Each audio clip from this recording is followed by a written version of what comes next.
Good afternoon, everyone. Welcome to the regular meeting of council for the District of Squamish for Tuesday, June 19th. Health and Squallow and Please Squamish, Owayo. Welcome to the traditional territory of the Squamish Nation. There is an agenda in front of council. Looking for a motion to adopt the agenda. Moved by Councillor Kent, seconded by Councillor Pryor.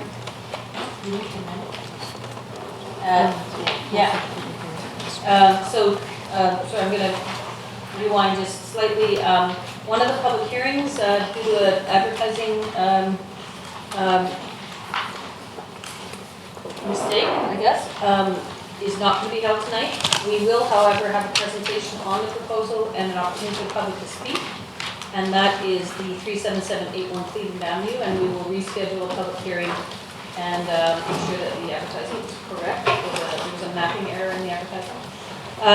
So with the agenda amended to have a presentation and opportunity for public to speak rather than a public hearing for 37781 Cleveland Avenue, motion to adopt the agenda as amended.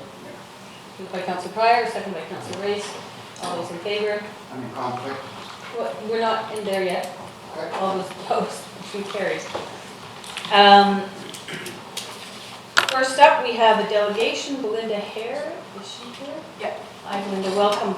And this is a request to proclaim Pregnancy and Infant Loss Awareness Day. Yep. Welcome.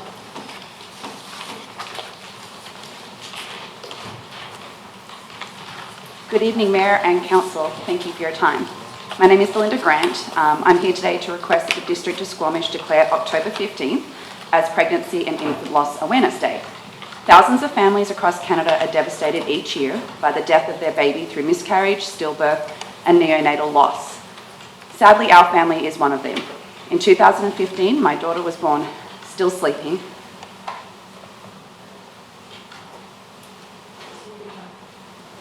I was 35 weeks pregnant and had gone to Squamish emergency as I was having a little discomfort in my stomach.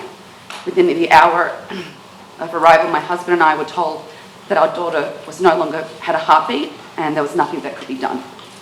Still to this day, even saying those words, obviously, I just can't even comprehend. Heartbreak doesn't come even close to the devastation of what our family has suffered, and we're just not alone. Pregnancy and infant loss is a tragedy that occurs more often than you would think. It happens suddenly, leaving many families to suffer and grieve in silence. The declaration of October 15th as a day to acknowledge the unique grief that parents would demonstrate the support to the many families who have suffered such a tragic event. Promoting awareness of pregnancy and infant loss would increase the likelihood that these families will receive understanding, better resources and support as they face the challenges of their loss. Along with the proclamation, we are also wanting to join the Light Up Canada movement. It's a coast-to-coast campaign where cities light up a prominent landmark within their area in pink and blue lights to show the support on the day. We will also be offering a Wave of Light ceremony. The International Wave of Light ceremony is an annual event that takes place on Pregnancy and Infant Loss Day, October 15th. Candles are lit across the world in all the time zone at 7 p.m. They will remain lit for exactly 1 hour. As the candles are extinguished, an hour later at 8 p.m, the next zone is lighting up their candles. And the wave of light continues as a symbol of love for the children filling the world. Parents and families and friends are encouraged to light candles in memory of their children. One of the most meaningful gifts that a parent who has had a loss can receive is knowing that their child is being remembered. This is a simple gesture that touches the heart and assures them that they are not alone. I thank you for your time, and if you have any questions, please let me know. Thank you, Belinda, and thanks for your strength and this to us. And looking for a motion to proclaim Pregnancy and Loss Awareness Day for October 15th, 2018, moved by Councillor Kent, second by Councillor Chappelle. Councillor Kent? As my wife and I attempted surrogacy and it didn't work out, so I understand that loss. And I have friends who are also in a similar place, so I support them. Councillor Ellis? I just had a question if your motion include our landmark being lit up here. Yeah. Big blue lights. Yeah, the motion would be referring this to staff to light up the event, usually the Adventure Center. That If would you be have awesome. a different suggestion, Maybe Brennan Park since we like that stuff. maybe Brennan Park, but we will light up Something.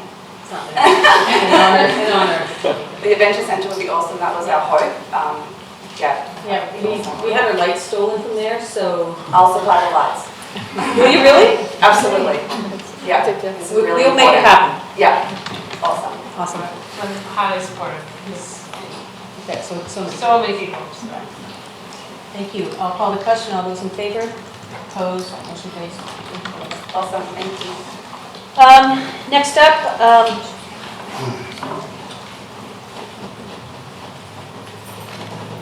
should we do 377 on Cleveland first? Okay. Yeah, so we're going to start with, it's no longer a public hearing, but it is an opportunity for public to speak with regard to 37781 Cleveland Avenue, number 2565, 2017. Right? Yes. So I'm in conflict on this because of the property issues. Adjoining property and you sold property. Thank you.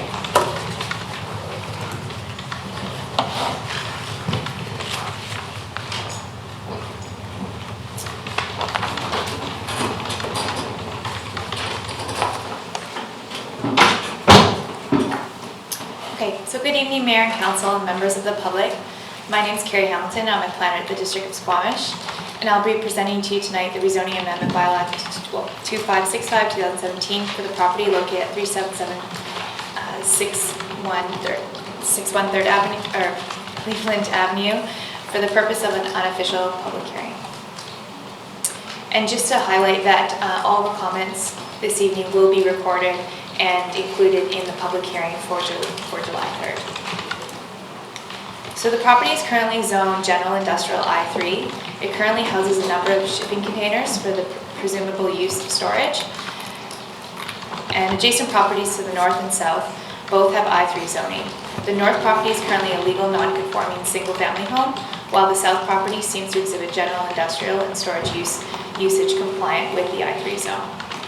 The property is surrounded by light industrial I1 zoning to the east and west.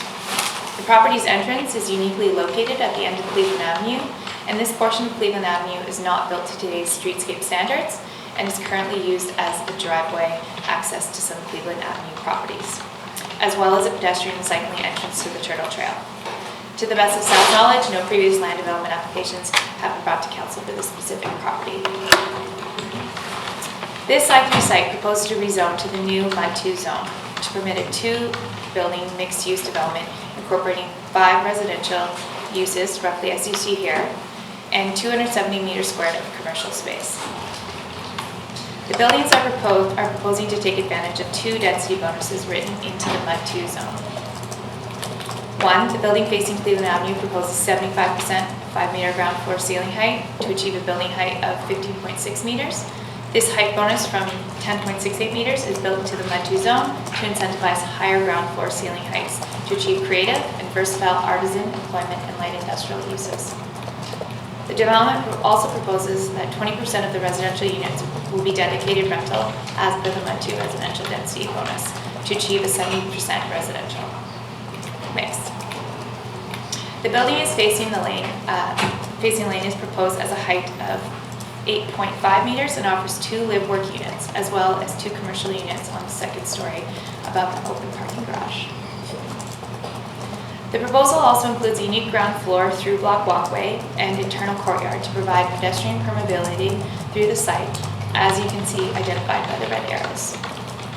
The preliminary design includes all required 5 residential parking stalls and 1 required commercial parking stall to allow for a maximum of 5 cash and lieu commercial stalls, which will account to a total of 75,000 cash and lieu. An on-street front loading bay is proposed off Cleveland, and there are no variances proposed with this development at this time. This rezoning also includes an amendment to the actual MUD 2 zone, which was just adopted in December of 2017. And this change is for lot coverage from 55% to 60% to account for some of these smaller lots that we see in the downtown south area. The applicant is offering to provide a voluntary community amenity contribution of $43,380. $34,704 will be placed in a fund of council's choosing, where the remaining $8,676 to be divided as per the new policy into Park Amenities Fund and the Active Transportation Amenity Fund. At both first and second reading, questions were raised around the access to Oceanfront and the history of its transition from Cleveland Avenue to Loggers Lane. This slide presents 4 rationales for the decision to remain Loggers Lane as the primary access to the Oceanfront. They include recommendations from the Bunt and Associates 2012 Oceanfront Transportation Assessment, where they highlighted several constraints to Cleveland Avenue access. One of them being that Cleveland entrance will require significant property acquisitions and cost, and another being that the Cleveland entrance is highly uncertain due to unknown environmental and economic implications and approvals for filling in the Catamount Slough. Cleveland Avenue is also considered a high pedestrian and commercial area, where Loggers will become more of a transportation corridor, as it is already designated our primary truck route. This leads itself to more efficient vehicle access to Oceanfront via Loggers Lane. Note that the report did not remove Cleveland Avenue as a consideration or potential secondary access in the future. However, these uncertainties and cost constraints will still remain. So all that said, the rezoning will include upgrades to both Cleveland Avenue and the laneway from Vancouver Street to the south property line. These upgrades will be required at servicing agreement and locked in through a land development agreement if the application proceeds to adoption. Basic upgrades to Cleveland Avenue will include pavement and drainage upgrades to accommodate safe emergency access and vehicle access for existing properties. And the upgrades will also include hard surface pedestrian access from Vancouver Street to the site, as well as some minor street furnishings and plantings. Due to the small scale of this development, these improvements are considered necessary, modest upgrades, and potentially temporary as other lots in the area redevelop. There will be more opportunities to review the current design and function of the Cleveland Avenue Road right-of-way south of Vancouver and how this will interact with the downtown dike alignment. So this project was posted on the District Development Showcase in December 2017. One comment was received after first reading, and a second comment of support was received after this report was published. You'll have all of those copies for the July 3rd public hearing. A public information meeting was held on April 30th, and 4 members of the public were present. After the meeting was held, 3 members of the public did call and spoke with the planning staff over the counter about the application, and at this time staff were informed that notifications were sent 7 days prior to the event, not 10 days, as per district public information policy. All 3 members of the public spoke with staff and were given an opportunity to provide comment.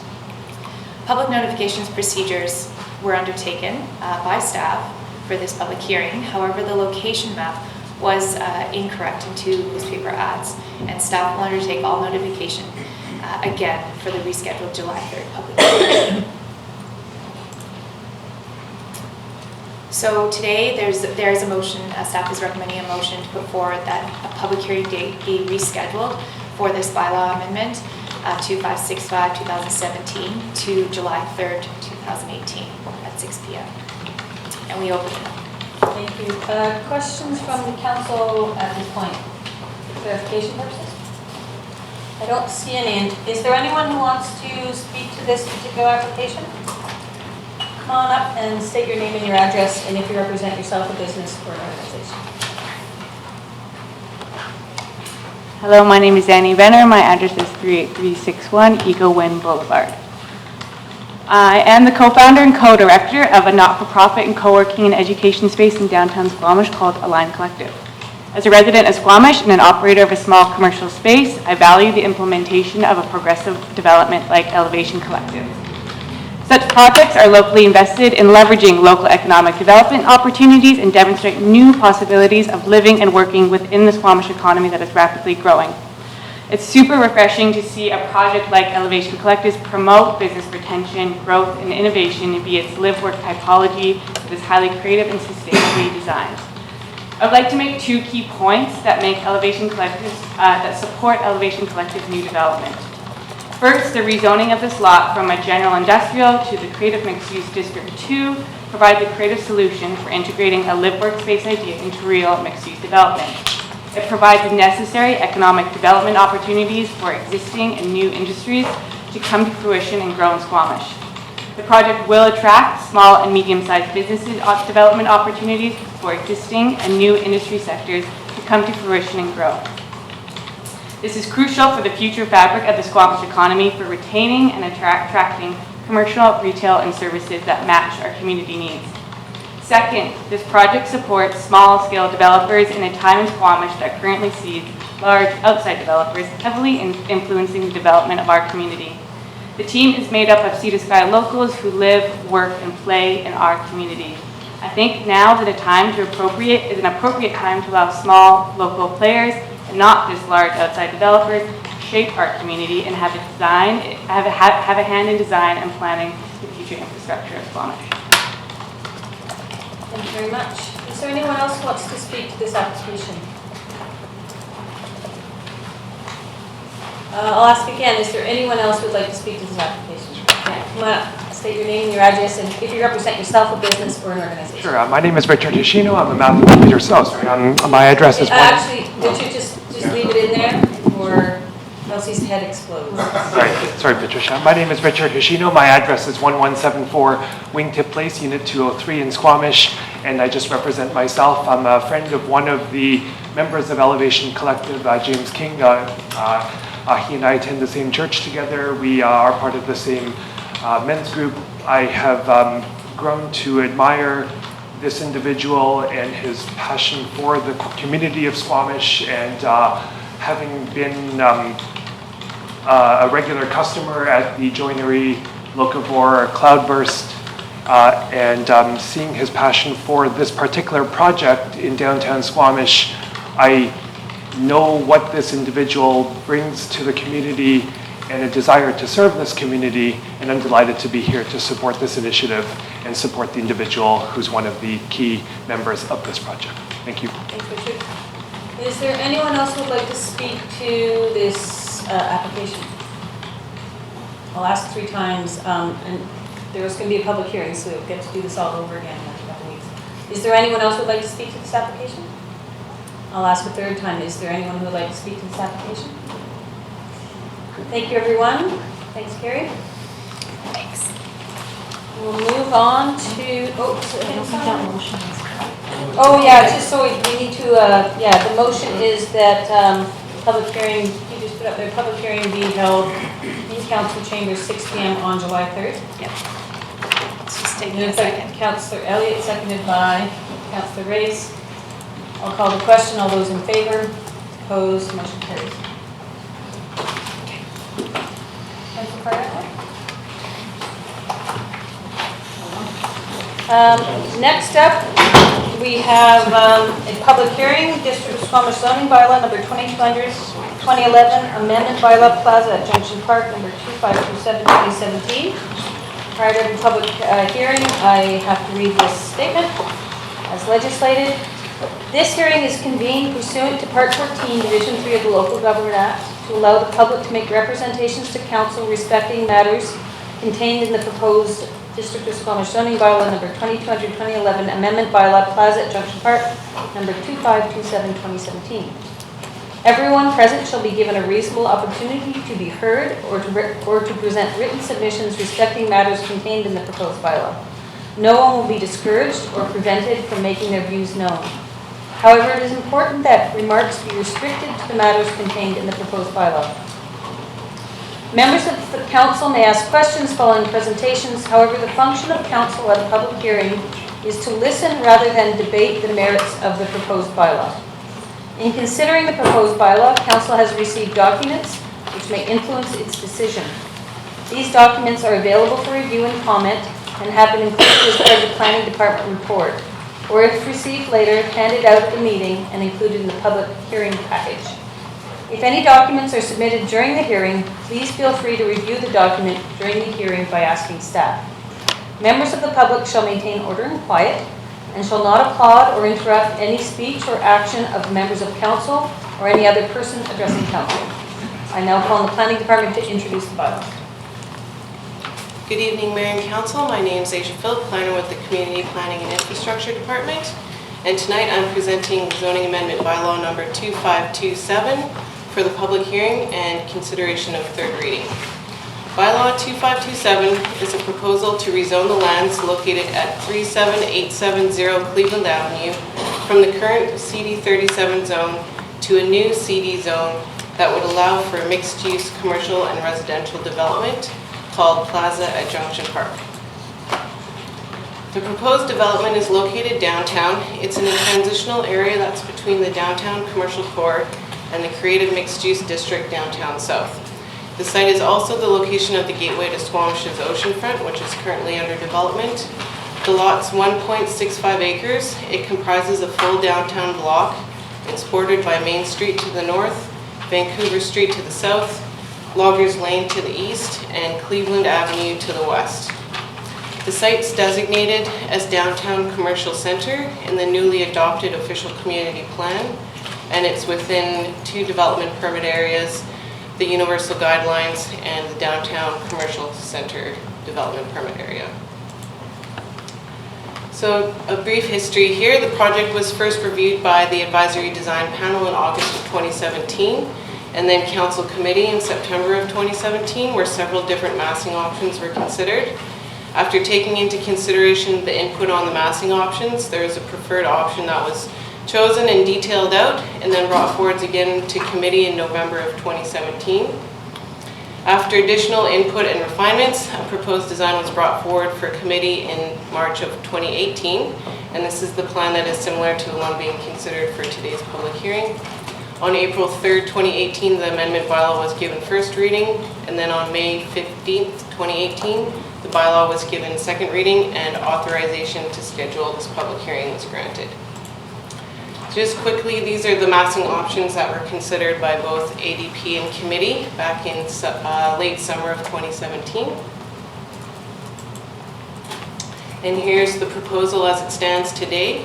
It consists of 2 buildings with a mix of commercial, office, and residential uses. The northern building is proposed to be 6 stories with a 4-story employment space building attached to the north end. The southern building is proposed to be 8 stories. Both buildings would have commercial uses and some parking on the first story at grade, and then the second story is comprised entirely of parking. 154 residential units are proposed. There's also 750 square feet of employment space. This equates to over 26% of the project's total gross floor area. The proposed design exceeds the district's parking requirements by 11 spaces, with 245 spaces proposed on site, as well as 39 commercial spaces proposed as cash in lieu. And there's an enhanced public plaza and active transportation corridor proposed for the section of Main Street that fronts onto this property. The floor area ratio is 2.24, and the total residential component of that floor area ratio is 1.64. So the applicant has supplied a 3D model. I'm just going to start it up for you now. It starts at the northern end of the development. It shows the 4-story employment building and the Main Street Public Plaza and active transportation corridor.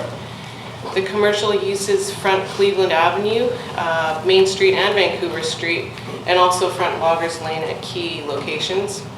The extensive commercial at grade will help activate these public areas and streets. And there's also a through block connection that's lined with commercial uses to activate the public plaza space. So now the model zooms out. It shows the overall site context, including adjacent development, including the main, a 6-story mixed-use development, Studio SQ, and the House Sound Brewery and Inn. The proposal provides variation between the heights, shape, and massing of the 2 buildings, while still relating to each other through their overall design. The long Cleveland frontage is broken up into 9 distinct frontages with varying widths to help preserve the small-scale store frontage character of Cleveland. And there's public open spaces proposed at the north and south ends of the development. So lastly, the model shows the southern end of the development with the 8-story mixed-use building and how this proposal relates to the brew pub. The design attempts to preserve some of the viewscapes of the Chief, both between the buildings and at the Vancouver Street end. The applicant has offered a community amenity contribution that surpasses the targets in our current draft CAC policy. This includes a total of 18 affordable rental units, 13 purpose-built market rental units, and 15 adaptable housing units. It also includes a cash contribution of $500,000, and this is $430,000 beyond our CAC policy target, as well as a separate public art contribution of $107,000, which would go towards an on-site public art installation. The CAC also includes public plaza improvements in the Main Street Road right-of-way that are estimated at a value of over $300,000 beyond the typical frontage improvement requirements. And lastly, 2 dedicated car share stalls are proposed on site. So a public information meeting was held on April 23rd. Approximately 20 members of the public attended the meeting. Public hearing notices were sent to property owners and tenants within 100 meters of the site. Newspaper ads were run in the June 7th and June 14th editions of the Chief. 35 public comments have been received to date, and these, the top concerns of some of the comments focused on the overall height of the buildings, loss of views of the Chief, and concerns around parking. So the purpose in providing this supplementary information is not for deliberation at this time, but rather to present it for the public hearing and for council and community's consideration before the hearing closes, and no new information will be presented. Thanks. Thank you. We go to council to see if there's any questions for clarification purposes. Councilor Hare. Thank you. I didn't quite hear what you said about the car share. There's 2 dedicated car share stalls that would be publicly accessible. Councilor Elliott. You said that 39 were cash in lieu now, is that right? 39 commercials, parking spots, so how many are left? There's 39 cash in lieu and then 39 on-site commercial spaces. Okay, thank you. One of the changes is that there's no tandem parking being contemplated anymore, but the bylaw that's in our agenda is still defining that. So, do we need that definition in the bylaw anymore, or can that be taken out? I think it would be helpful to have it be in the bylaw. Why? We don't have a definition of tandem parking, and we might want to refer to it for other projects in general. There's just no definition at all right now. So this is proposing to add it into the general definition section of the zoning bylaw. All right. So it's a general definition, not specific to this bylaw. Okay. And also in the drawing attached to the bylaw, it shows the 2 principal buildings. Is that because the 4-story commercial is considered attached to principal building A? Yeah. But it wouldn't allow its height to be 27. We have 3 different heights. Yeah. But in the bylaw, you're only defining 2 maximum heights. So I'm just wondering if that's clear enough. If I may, we will capture the details of this exact proposal in the land development agreement that will go along with the bylaw at adoption. Council, any other questions for clarification purposes? I'm wondering if a staff member can just ask Carrie for the list of speakers for this public hearing. She gave me the wrong list. There it is. Thank you. So first up, I have Stephen Tulk.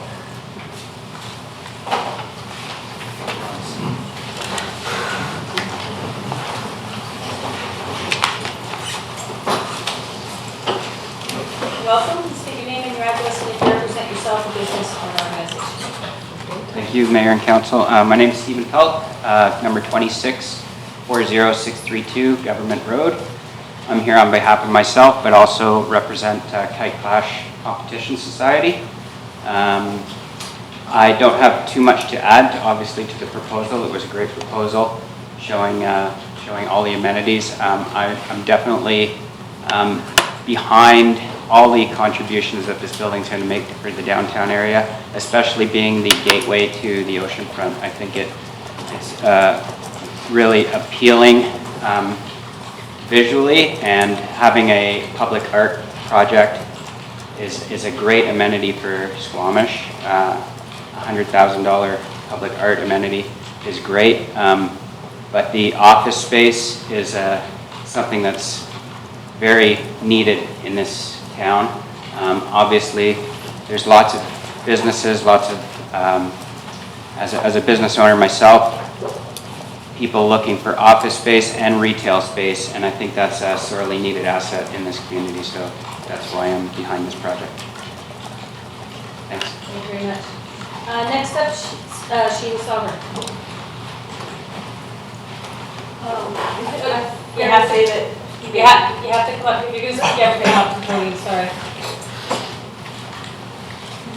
Don't touch the microphone.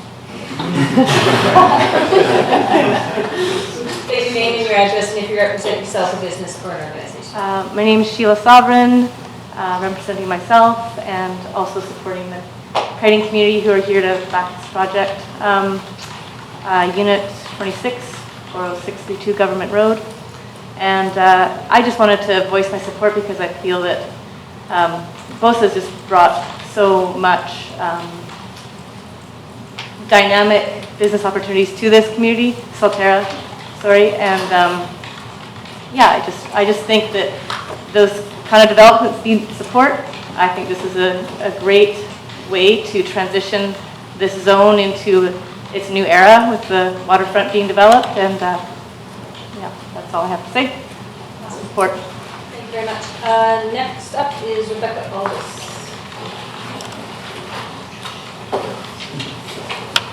Hi, my name is Rebecca Aldis. I live at 41420 Meadow Avenue. I am also with High Clash. However, when I got the opportunity to speak, I will say that it made me nervous because of my background.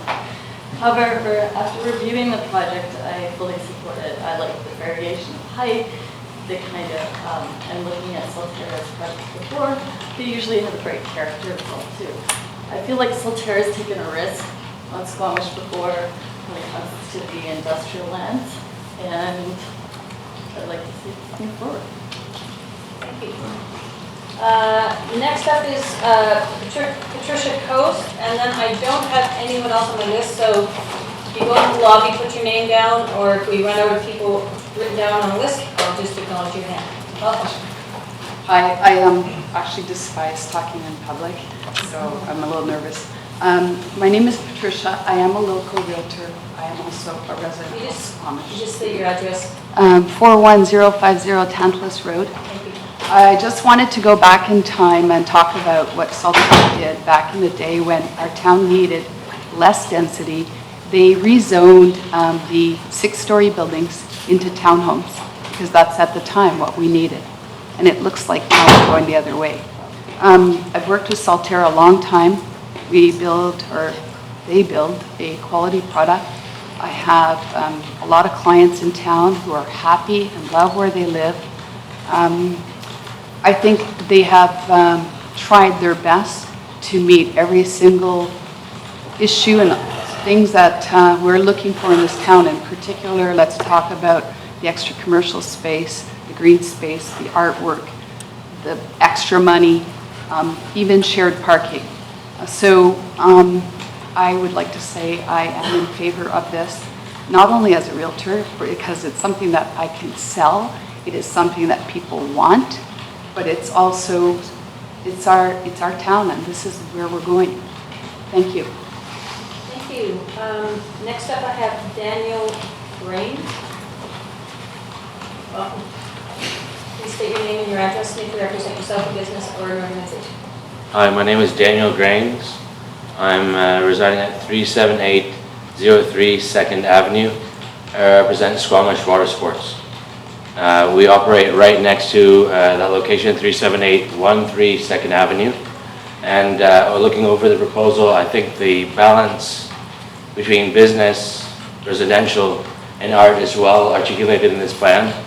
And as a business also local by, I think it does adhere very nicely to keeping a bit of that waterfront feel, as well as the views to the chief. So I definitely would support it, and I do agree with the right balance between, like I said, business, commercial, residential, and art. Okay? Thank you very much. Thank you very much. I don't have anyone else on my list, so I'll just call to anyone in the audience if there's anyone who'd like to speak to this at this public hearing. Let's see, I'll quickly go to council to see if there are any questions for clarification purposes. Let's see. I will ask for a second time. I'm only going to ask 3 times. If anyone else would like to speak at this public hearing. And I'll ask for a 3rd time, is there anyone who would like to speak at this public hearing?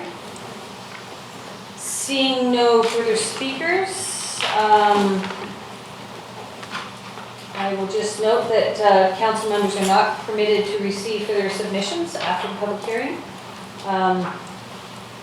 Any communication should be channeled through staff. And being no further speakers, I declare the public hearing closed. Thanks everybody for your submissions. Moving on in the agenda, and just as a matter of interest, council may decide to consider third reading later in the agenda, or council may decide to defer a decision until a future council meeting if they feel they need more time to deliberate on the information presented at the public hearing.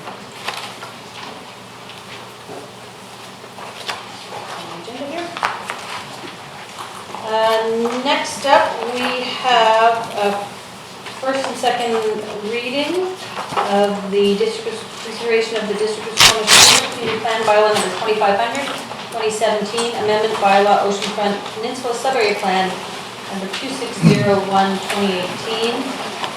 And I'm assuming we'll be doing a presentation on the suite of issues around the oceanfront. Yes. Okay. Good evening, Mayor and Council. My name is Elaine Naseby, and I'm a planner with Community Planning. This evening, I'm bringing forward 3 separate bylaw amendments that relate to the Oceanfront Peninsula for first and second readings. A summary of the 3 amendments, they would amend the official community plan, specifically. Yes. In conflict again. Might as well just stay home today. Councilor Price, you just have to state why you're in conflict. I have property close by this body. It's adjacent. Adjacent to my water. Yeah. Thank you.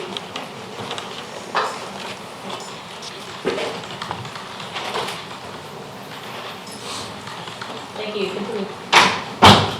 So yes, this is 3 bylaws relating or amending the official community plan, the sub-area plan, the zoning bylaw, specifically the Oceanfront CD69 zone, as well as the Oceanfront's phased development agreement. And to summarize what the amendments are, it would increase employment density and height, it would increase education use, and it would update the phased development agreement with the current District of Squamish zoning bylaw. So the location are the Squamish Oceanfront Peninsula lands, which are bordered to the south with Howe Sound, the Catamount Slough to the west, and the Mamquam Blind Channel to the east. So I'll start with the official community plan amendment, and to give a little bit of history, the Oceanfront sub-area plan was adopted in 2010, and it is a schedule to our official community plan. In 2015, there was a bylaw amendment that amended the sub-area plan. The bylaw noted some discrepancies between the maximum floor area ratios in the sub-area plan and the building heights. And that amendment provided an additional amount of flexibility to the siting of uses in the sub-area plan by enabling future rezonings that may not align with the land use blocks to not trigger an OCP amendment. And it did this by introducing maximum gross floor area amounts to the different land uses down at the oceanfront. So specific to employment use, it had a limit of 58,000 square meters gross floor area across all the Oceanfront Peninsula lands. So essentially, this OCP amendment is triggered by the subsequent zoning amendment in this presentation, and the zoning seeks to increase the floor area ratio to 1.5 throughout Block B at the oceanfront, and also to increase height from 3 to 4 stories. And so this came about through the Green Technology Center development permit application in 2017, where the applicant found a strong rationale to increase that maximum gross floor area and height across the Block B employment lands. So this amendment would increase the maximum employment use to 78,000 square meters, and it would also amend the sub-area plan schedule that shows maximum height, which you can see in this slide. So that top slide shows where currently in yellow it's restricted to 2 and 3 stories. The amendment would increase that, you can see in the blue color in the bottom image, to 4 stories. So the second amendment is to the zoning bylaw, and as mentioned, that would increase the height and density. It would do that for Block B as well as Block C. And so previously, residential use is permitted in the employment block, and it was limited to 25%. With this amendment, we bring in an actual gross floor area number, so the residential would be limited to 8,000 square meters on those employment lands as a total. So further, regarding form and character, there is a concern that the 4 stories may not be appropriate directly adjacent to the Cattermole Slough, where there's a more natural and pedestrian connection. And so this amendment brings in a bylaw that would have the building step back for 1/3 of that of the building, where it is adjacent to the Cattermole Slough for the 3rd and 4th stories. And finally, the zoning is amended by adding education as a permitted use on blocks B and C1, and this also came about through that Green Technology Center application, where it was seen that a mix of education and employment use would be a good fit on these lands. This zoning map shows us the blocks, so Block B in the blue, and then C and C1 are in purple directly above it. This is a summary of the zoning amendments that we've already discussed. So the 3rd amendment is to the phased development agreement, and essentially it does reflect the amendments that we've already discussed, the official community plan and the zoning. And it also replaces the zoning bylaw that's attached to the phased development agreement with our current zoning bylaw. So this is essentially a housekeeping bylaw that addresses the district-wide zoning bylaws that we've seen to the zoning bylaw. And so there is policy support for this, primarily in the sub-area plan, which supports employment use. The sub-area plan policy does permit 1.5 FAR in Block B. It's the zoning bylaw that restricts it. And then the employment land strategy, I'll highlight that it did say that approximately 20% of the district's employment lands are to be developed at the oceanfront. Related to education use, there is also policy support for education use at the oceanfront. This is an image showing what the build-out may look like, and again, the areas that we're looking at. We did hold a public information meeting on April 18th at Totem Hall. There was limited attendance, and I should mention that these bylaw amendments were initially introduced to Council at the February 6th Community Development Committee meeting. And at that time, we also mentioned a 4th amendment, which will be coming forward separately, relating to a Crown parcel water lot rezoning to marina use. And so the comment and discussion at that public information meeting primarily focused on that amendment. And so the recommendation includes a public hearing July the 3rd.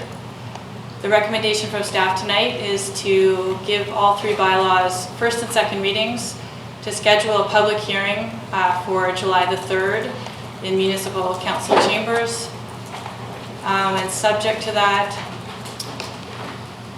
that 3rd reading and finally adoption be given with just 2 items that are required for the phased development agreement amendment, which is agreement by the developer in writing of these changes, as well as Inspector of Municipalities approval. Thank you. Thank you. Councilor, do you have any questions for clarification purposes? Councilors? Thank you. Just dealing with the residential amount going from 25% to 8,000 square meters. I think that was the number. From the report, it stated that does not actually increase the amount of residential space, just the difference in calculation. Can you confirm that? Is that correct? Through you, Mayor. Yeah, so initially there was the 58,000 square meter maximum GFA, and there was allowance for 25% of that to be residential use. And this amendment increases the employment to 78,000 square meters, but restricts the residential to 8,000 square meters, and that number was provided by the applicant. So that's actually a reduction. It is a reduction, yes. Council, any more questions for clarification purposes? If we're expanding educational use, do we need to consider additional housing use? If we're inviting more students to be down there, more employees? Through you, Mayor. 6,500 housing units down there already. They're not asking for it. Are you saying, should we insist on? I'm trying to just get to the nub of your question. I'm wondering, because with opening more education space, you open up to more students. Students need housing. And where are we contemplating that those people are going? Are they still being contained within the housing units down there, which were already sort of allotted based on the current sub-area plan? If I may, through you, Mayor, I think we're working with the applicants. If that need does arise and there is an educational user that's going in that's substantial enough to require student housing nearby, that I think we would work with the applicants to update the sub-area plan and the zoning bylaw.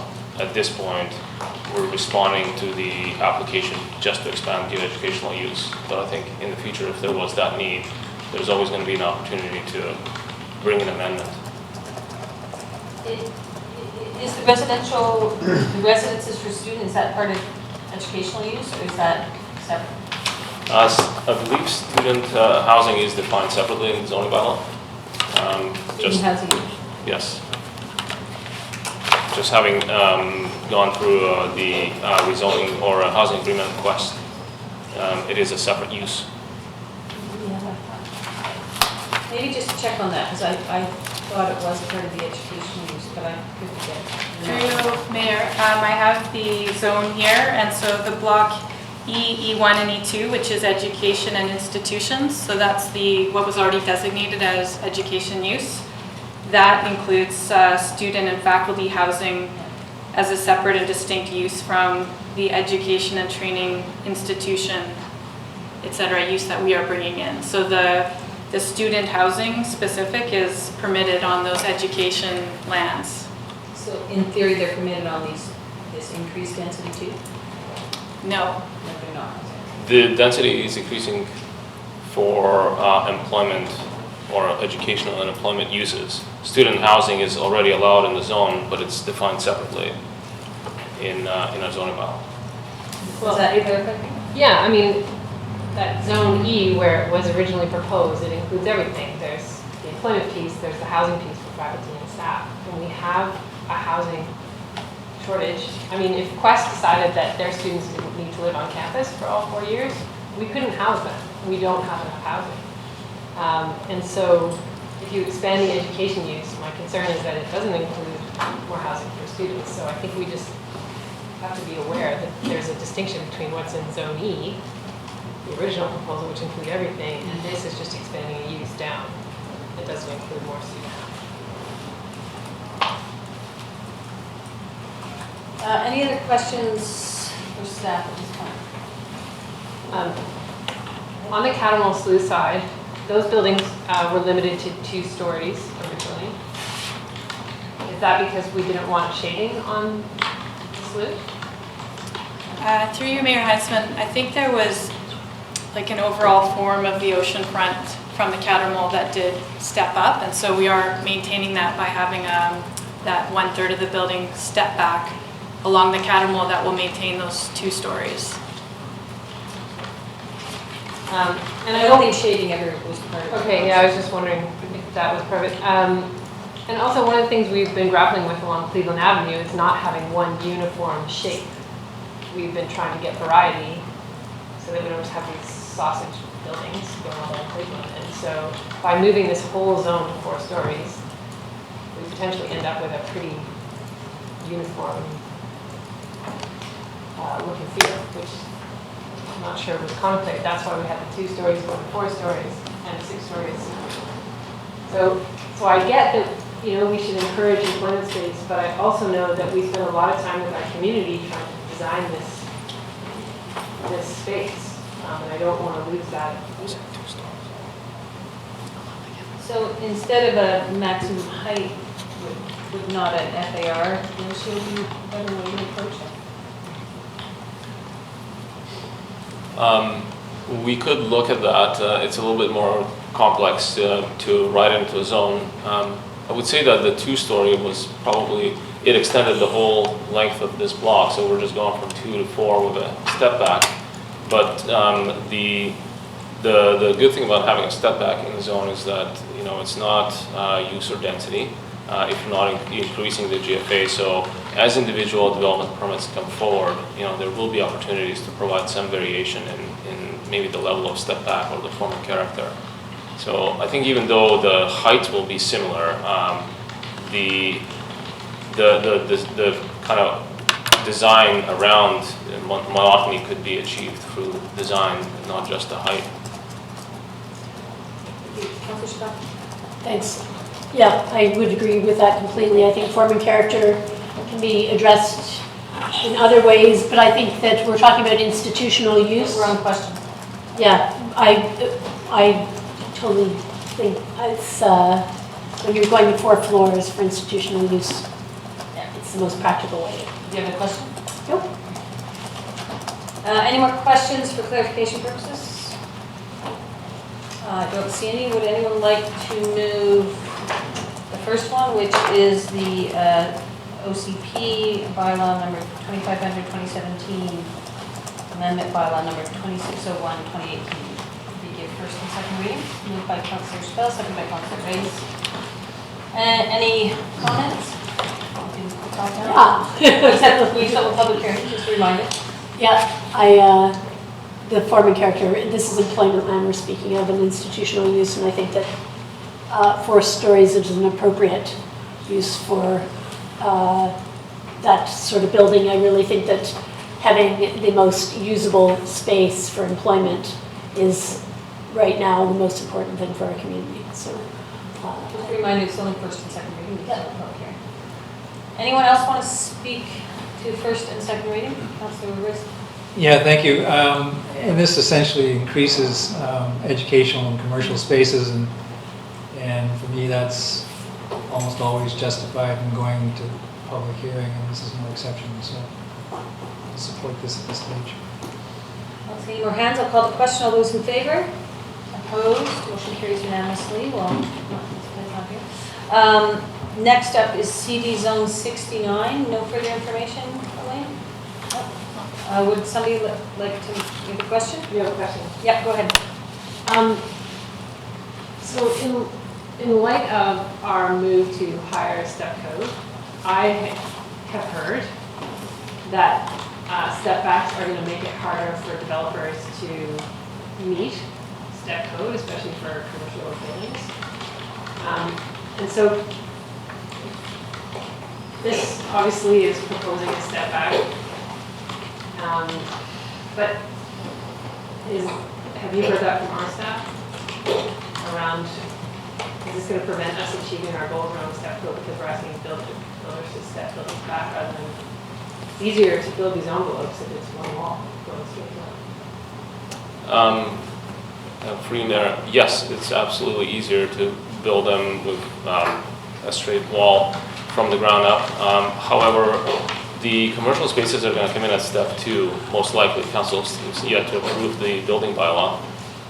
They're going to stay at step 2, I believe, till later in our implementation, before they go up to step 3 and step 4. I think what we have a lack of right now is technology, because we haven't, in most of BC, that hasn't been practiced. So hopefully in the next couple of years, as most jurisdictions implement the step code, that technology gets developed. Our official community plan does have an allowance for, in the formal character development permit areas, to have greater flexibility with variances. So it's a much simpler process. You don't have to go through the public notification when it's for energy efficiency in employment spaces. So I think there's going to be ways to experiment here, and it may be so that we come back in the future when we learn more about the implementation of the step code and revise the bylaws accordingly. Moved, first and second reading of CD 69. Is there a second here? Second by Councillor Kent. I'll call the question. All those in favor? Opposed? Motion carries. And there is a recommended motion, I'm not going to read it out because it's really long, but that we amend the phase development agreement bylaw number 2387, amendment bylaw 2603-18. Moved by Councillor Chappelle, seconded by, is there a hand? Second, Councillor Race. I'll call the question. All those in favor? Opposed? Motion carries. And part of that, one of those, is a public hearing date. I don't want to. Okay, and we'll have a fourth motion that the public hearing be held in council chambers on Tuesday, July 3rd, 2018 at 6 p.m. Moved by Councillor Elliott, seconded by Councillor Race. Look forward to the public's comments on this. All those in favor? Opposed? Motion carries. Next up, we have District of can Jason, do you mind knocking on the door and getting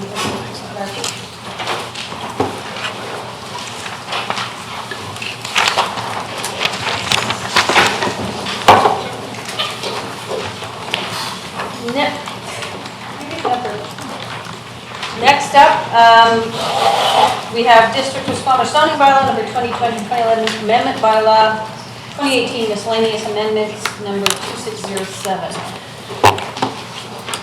And we have half the planning part. The most helpful.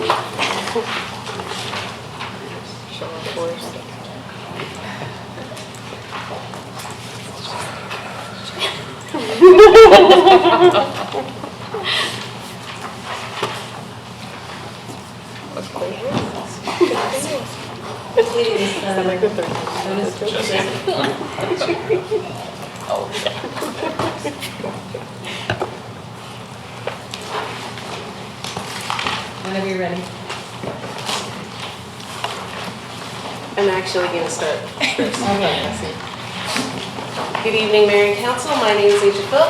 Also with me tonight is Carrie Hamilton and Jesse Fletcher, and I was going to make a joke that together we make up 37% of the planning department. We're here tonight to present the 2018 housekeeping updates to the zoning bylaw, the business license bylaw, and the fees and charges bylaw, collectively referred to as the cannabis. So tonight we're presenting the bylaws in the order shown up on the screen. The following zoning bylaw amendments are being presented for consideration of first and second reading. So we have amendment bylaw miscellaneous amendments number 2607 2018, amending bylaw for electric vehicle charging number 2610-2018, amending bylaw for cannabis, number 2611-2018, and amending bylaw for cannabis production, number 2618-2018. After we cover the zoning amendment bylaws, we will present the business license bylaw and the fees and charges bylaw for council's consideration of first, second, and third readings. The above bylaws were presented to the Committee of the Whole on June 12th, 2018, and some changes to the bylaws have been made to reflect comments that staff heard, and we will highlight these throughout the presentation. So the 2018 omnibus originally came about due to the anticipated decriminalization of commercial cannabis through the Cannabis Act, expected to be passed in the next today, I believe? Yeah. 8 to 12 weeks. It was today. It was today. The provincial government has also provided information on how it will be regulated at the provincial level. The district has been regulating dispensaries since 2016 and production facilities since 2012. With the new Cannabis Act and this provincial information, staff have identified some areas of land use regulation for cannabis that we could improve upon. Through this process, a number of other land use, housekeeping, and improvements were brought to staff's attention. These have now been included as part of the cannabis. They include some housekeeping amendments to the zoning bylaw, the business license bylaw, and the fees and charges bylaw. So we have a suite of downtown zoning amendments that were adopted by council this past March.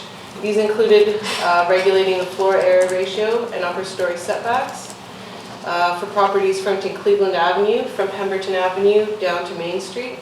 These amendments originally excluded the Chieftain Plaza area, which is just north of Pemberton Avenue. So we're now proposing to extend the Cleveland character area to cover all of the C4 zone properties that are fronting Cleveland up to Buckley Avenue. And this would capture the 4 properties outlined in red above. We are also proposing to amend the residential small lot zone, RS3, as the current zoning metrics have allowed larger homes to be built, which was not the original intent of the RS3 zone, which was to see smaller houses and hopefully more affordable houses located on small infill lots. So this following table shows the proposed changes to the RS3 zone. Staff are suggesting to reduce the lot coverage and the density, as well as a slight increase to the interior side setback, to hopefully encourage smaller homes on these infill lots. And then based on the Committee of the Whole feedback, we've also revised the proposed maximum density regulation to be the lesser of either 0.45 FAR or 162 square meters, which is 17,500 square feet. And this is in line with the maximum home size that was applied to the Amble Path development, the CD35. I think there's an extra 0 there. There is an extra 0. Sorry. 1,700. 1,750 square feet. I'm gonna keep going. I think we all go there. Sorry. So the district introduced multi-unit flex units as a new form of housing as part of the 2017 zoning bylaw update. These are essentially units that could go in duplexes or townhouses. Staff are proposing amendments that would clarify that these flex units would be permitted in the RS2 zone, which is our duplex zone, and all townhouse zones. We're also proposing to permit secondary suites in duplexes, which the building code allows under some certain conditions. And the main difference between a secondary suite and a flex unit in a duplex is the location and the type of firewall that's required. And then also over the last several years, we've expanded our zoning and business licensing provisions to allow for more flexibility for home-based businesses. However, we're observing that some aspects of these more intense home-based businesses are not totally compatible with the primarily residential neighborhoods. And currently, the number of business vehicles permitted in association with a home-based business is unlimited. And so for clarification purposes and for improved neighborhood compatibility, we're proposing to limit the number of work vehicles associated with home-based business to 2 vehicles max. The zoning bylaw, so moving forward, again, the zoning bylaw currently contains height bonuses as well as density bonuses for increased energy efficiency. And so to align the zoning bylaw with the new BC Energy Step Code, we're proposing that the bonuses be updated so that buildings going for the bonus would need to go one energy step higher than the minimum step required in the building bylaw in order to qualify for the bonus.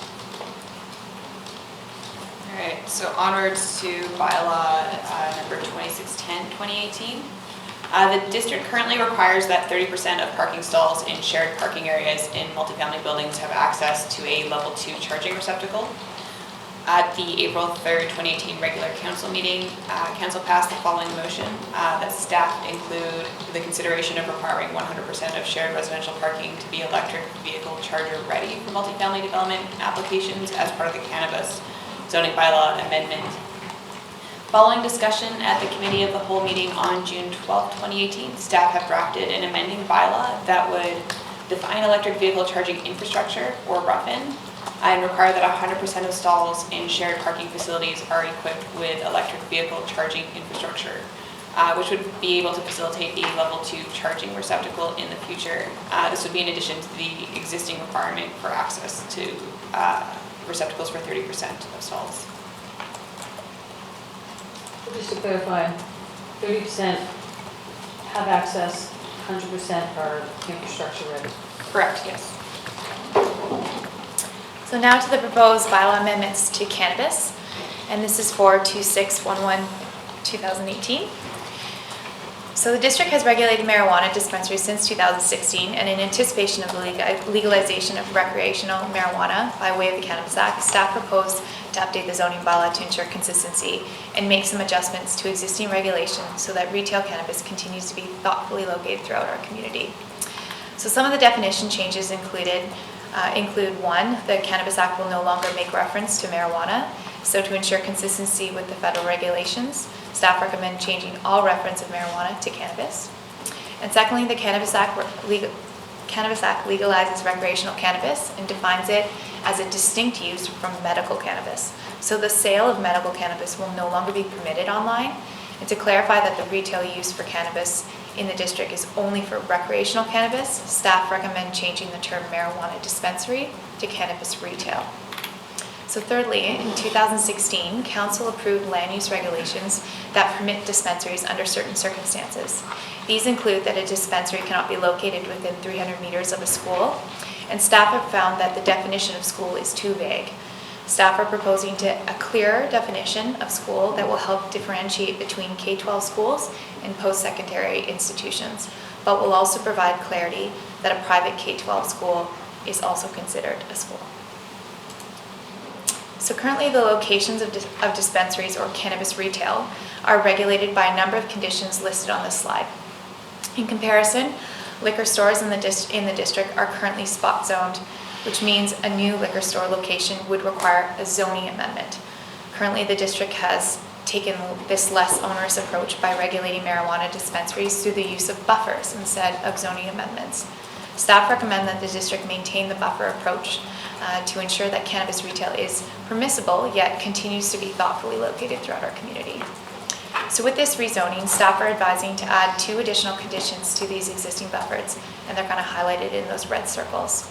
One, to exclude their location within 300 meters to the northeast and south of Brennan Park. This change aligns cannabis retail regulations with the recent tobacconist vape shop regulations. And 2, staff also proposed to clarify that the restrictions on liquor stores and pharmacies in the Specialized Business Service Center zone, which is the I-9 zone, should also now apply to dispensaries. The district currently has 4 active business licenses for dispensaries, and the operation of these dispensaries will not be affected by these changes. On this, yes, on this slide, because the liquor stores are spot zoned, they're currently allowed within 300 meters of each other, is that correct? There's no meter restriction, it's just spot zoning? It's just spot zoning, correct. So what is the rationale for having a restriction between cannabis dispensaries? The rationale is to still allow for the use so that they don't have to go through a full zoning amendment to to allow for that use, but that we have specific conditions to help thoughtfully locate it. If I may add to that, and also the buffer areas can be varied, so it would be on the merits of each application if there was one, as we had, I believe, with one of the applications to reduce that buffer. So it's a simpler process than going for a rezoning for. There can be a variance requested, but they don't have to do rezoning like a particular desk. So now moving on to a separate bylaw, which is Bylaw 2006-18, and this is for cannabis production. The district has regulated marijuana production facilities since 2012, and medical marijuana production is currently allowed in most industrial zones. So that's I-1 to I-5 and I-8 to I-10. This includes dedicated industrial areas such as the Business Park and Paco Road, but also includes scattered historical industrial zoning throughout downtown. Also includes the highway in both Squamish and Paradise Valley. So the legalization of recreational cannabis is likely to spur an increase in interest for cannabis production facilities throughout the district. So in order to help ensure the growth in this specific use is thoughtfully located throughout our community, staff are proposing to take a similar approach as has been successfully applied with the cannabis dispensaries by adding conditions to this use or buffers. So currently most municipalities in BC who have regulated for cannabis production are not allowing production facilities within their municipality, or if they do allow for the production use, it is permitted only through spot zoning, which is similar to the liquor stores. So staff are proposing that cannabis production facilities should still be allowed, an allowable use in the district, but that we follow recent suggestions to create kind of conditions and buffers and specific conditions to avoid any conflicts between incompatible uses. So production in and around highly populated areas has continued to be an issue in the district for adjacent residents, so we do want to take that thoughtful approach. So in coordination with recent cannabis recommendations and best practices, staff are proposing to add a 150-meter school buffer and a 60-meter residential buffer in line with the Ministry of Agriculture recommendations to regulate medical marijuana production facilities in ALR land. These setbacks were decided on as part of the consultation process with the local governments to ensure an adequate separation from non-ALR residential uses. So staff are also suggesting to introduce a 200-meter distancing requirement between cannabis production facilities to preserve a diversity of uses on industrial zone land. This distance can always be varied by council, but this regulation provides council and the community the opportunity to provide feedback on facilities that would seek to vary this regulation. It also provides the user of industrial land some security and potentially market stability to ensure diversity of industrial uses are still supported throughout the industrial park. So the 200-meter buffer would allow for 4 to 6 cannabis production facilities in the industrial park. And you can see the downtown area within the red on the left-hand side is proposed to be a non-production zone, while the business park area within the red will allow for production. So the 200-meter buffer will between the production facilities will allow for about 4 to 6 facilities within this business park. And again, they can apply for a variance. Yes. On a runoff basis. Councilor Elliott? We talked about this at committee, but how can we mitigate? So if a production facility is producing glare, noise, smell that is disturbing other industrial users, in the industrial park, through this bylaw change, what is our means of curtailing that? It's a good question. I believe I didn't speak to it, I skipped over it, but we have added in the zoning regulation that we build in to contain that the use would have to contain glare, and we've included noise and smell now within the facility to avoid adverse effects to impair the use, safety, or livability of adjacent properties.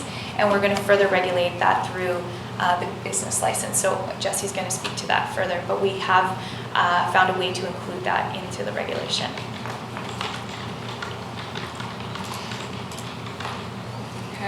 So to the business license bylaw amendments, so summary of the changes proposed to the business license bylaw are summarized above. Highlights include childcare facilities that don't require a Vancouver Coastal Health approval will no longer require a business license. So those are facilities that care for 2 or fewer unrelated children. Language will be changed throughout to align with federal regulations and the zoning bylaw. For example, all references to marijuana will be changed to cannabis. And there will be a requirement for nonprofits to acquire a business license to ensure that they meet the zoning. Following discussion at Committee of the Whole on June 12th, the following 3 changes have been made to the business license bylaw amendments. A requirement for cannabis production facilities to mitigate noise, sound, glare, and light impacts beyond the facility. This is a requirement that is imposed on dispensaries currently. There will be the removal of the requirement for cannabis retail to require a landlord's signature to obtain a business license so that they're more in line with other businesses. And a definition of peddler has been added as a person who sells or offers for sale goods to be immediately delivered to a customer from a temporary or movable structure or vehicle and not from a fixed address. And finally, to the fees and charges bylaw amendments. The new items above are not included in the fees and charges bylaw, but staff have fielded several inquiries regarding ATM, kennel, horse, and peddler uses. Staff are proposing inclusion of these uses at the standard fee. Agriculture is also not listed in the current bylaw. A nominal fee is recommended to encourage the use. The addition of a nominal fee for nonprofit societies permits the issuance of business licenses to these organizations. Items to be deleted are largely items that are captured by other fees in the bylaw or are considered obsolete. The table of increases summarizes proposed fee increases, which will keep these fees consistent with standard fees. In the decrease table, staff recommend reducing the child care facility fee to a nominal fee to encourage more facilities. Food trucks are required to pay a $300 fee for a business license. Food trucks do not require more staff time to process the license than bricks and mortar restaurants. Therefore, staff are recommending a reduction in the fee to align with standard fees. The current fee for pre-application meetings is $250, which does not reflect the hours of preparation and subsequent communication that is often required for these meetings. An average pre-application meeting involves upwards of 12 hours of staff time, including the planner, clerk, engineer, and environmental coordinator. Staff are also recommending an increase in advertising fees for rezonings, OCP amendments, and temporary use permits to reflect the actual cost of advertising in the local newspaper and the cost of notification. Currently, there is no charge for notices on title. Staff are recommending a fee of $500 to remove the notice on title, which will cover the filing fee and a portion of staff time. And in April 2016, the district launched a food truck pilot project. At that time, a fee of $1,000 per location was proposed to council. Through discussion with food truck operators, this fee was amended to include unlimited locations for the $1,000 license fee. As the food truck program is well established now, the fee is to be included in the fees and charges bylaw. Staff have implemented a consult level on the IAP2 participation spectrum for this project. An open house was held at the House Sound Inn and Pub on June 7 to present the zoning amendment proposals and solicit community input. The feedback from the open house was constructive and generally supportive of the proposed changes. So staff are recommending, and there are 3 slides of recommendations, that the zoning bylaw amendments are given first and second reading, and that a public hearing be scheduled for July 17th, and that the business license bylaw and fees and charges bylaw amending bylaws are given for second and third readings. Excellent. Questions on the bylaws? Okay, so I'm back to cannabis production. So given the wording in the zoning bylaw and in the business license bylaw, if someone is creating smell, glare, noise, do we have the ability to shut them down? If it was a new application, so we have some existing production facilities that would continue operating under the provisions of the current bylaws. If we have new facilities, yes, we would be able to not issue or revoke the business license. Presumably, they would apply for a business license in advance of production. And so once the production started, we would, if we got a complaint about it, we would be able to revoke the business license, which would then start the process of shutting down the business. Why can't we insist that existing businesses adhere to nuisance bylaws? Or why can't we insist we insist that they adhere to the new standards of noise, light pollution and stuff? I think there's businesses that are existing that have business licenses, and there's businesses that are existing that don't have a business license. So I think those businesses that don't have a business license would be required to meet all of the new regulations. But why? Why can't we insist that existing businesses with business licenses adhere to new standards for sight, sound, and smell? So That's what I'm asking. Okay. I'm not asking. I have confused the zoning bylaw with the business license bylaw. The zoning bylaw, which talks about the uses, those uses would remain as they are in terms of our ability to enforce. We wouldn't be able to enforce the new bylaw. The business license bylaw provisions, we probably would be able to enforce on existing businesses. So we can with existing businesses when they reapply for a new license? Yes, because some of these changes are in the business license bylaw that talk to noise, smell, I believe we can. That help? Can I test your line of questioning? Please do. So we're making changes tonight saying that home-based businesses can't have more than 2 vehicles. So if last year I applied for my business license and I had 4 vehicles associated with my home business, and I come to reapply, are you going to limit me to 2? No, because that's a zoning bylaw provision, that's not a business license bylaw provision.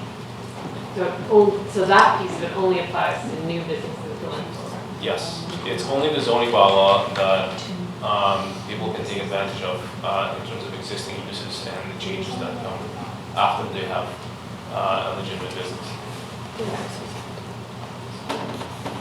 Can we clarify that when we come to public hearing? Yeah. Because I think it's important for the public to know and for council to know whether we have the ability to, what's in our proposed changes, to shut these businesses down if they're creating a nuisance. Or make them comply. Or make them comply. Like, I want to make sure we've got enough teeth there. So I hear you say, I think so, but I don't think that that's good enough when we go to public hearing. I think we have to be able to say, yes, we can, or no, we can't. They'll pay a fine every day and still make the neighborhood so. And it may be good to have some of those examples as a way to articulate that it is not. Absolutely. Go ahead. I have a question about the I-9 zone as well.